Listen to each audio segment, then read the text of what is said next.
Hello friends, my name is Sandeep Soni from Tesca Spoken English and IELTS Academy. Friends, today we are going to learn about something new in our daily usage sentences.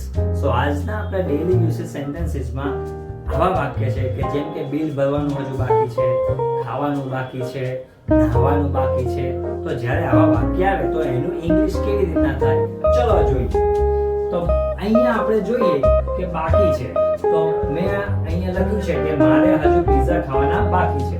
તો આનું English આવી રીતે થશે તો I am yet to eat pizza.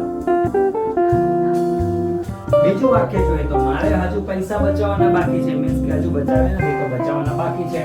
તો આનું English આપણે કરીએ તો I am yet to save money.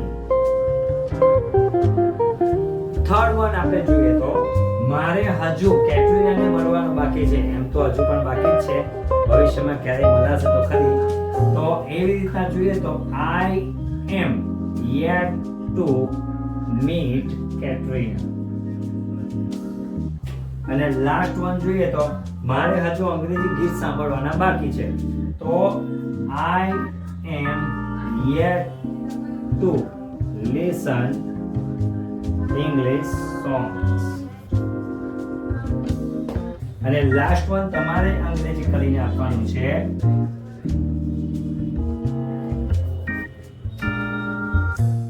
અમારે હજુ બિલ ભરવાનું બાકી છે. તો આનું ઇંગ્લિશ શું થશે એ તમારે કમેન્ટમાં લખવાનું છે. Thank you so much for watching for this video. Thank you.